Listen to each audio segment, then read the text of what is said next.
নতুন এটা মিনি ব্লগলৈ আপোনালোক সকলোকে স্বাগতম জনাইছো। আজি ভাবিছো স্পাইৰেল পটেটো বনাও, যেহেতু ইউটিউবত স্পাইৰেল পটেটোৰ ভিডিঅ' পুৰা ভাইৰেল হৈ আছে। প্ৰথমে আলুখিনি ভালদৰে ধুই মেচিনটোৱেদি ধুনীয়াকৈ আলুখিনি কাটি লৈছো। মেচিনটো কিনি অনাৰ পাছত প্ৰথমবাৰ ব্যৱহাৰ কৰিছো আজি মেচিনটো, আৰু মোৰ আঙুলিটো কাটিলেই।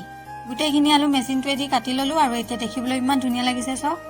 আৰু এইফালে তৈয়াৰ কৰি থোৱা পেষ্টখিনি আলুখিনিত ভালদৰে লগাই ল'ম, আৰু লগাই পেলাই তাৰ পাছত ফ্ৰাই কৰি দিম।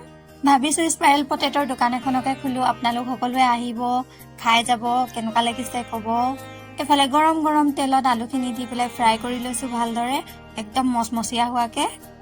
এইফালে আমাৰ স্পাইৰেল পটেটো তৈয়াৰ হৈ গ'ল, আৰু মা আৰু মামীহঁতক সুধো কেনেকুৱা লাগিছে খাবলৈ।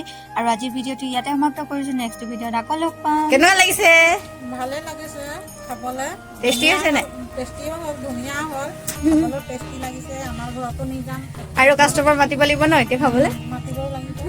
প্ৰথমবাৰ বনাই খাই চাইছো, বেয়া লগা নাই বাৰু। আপোনালোকে খাই পেলাই ক'লেহে গম পাম কেনেকুৱা হৈছে। কেনেকুৱা লাগিছে খাবলৈ? খাবলৈ ভালেইতো লাগিছে। এতিয়া প্ৰথমবাৰ বনাই খাই চাইছো, খাবলৈ ধুনীয়া লাগিছে। ভালেই লাগিছে।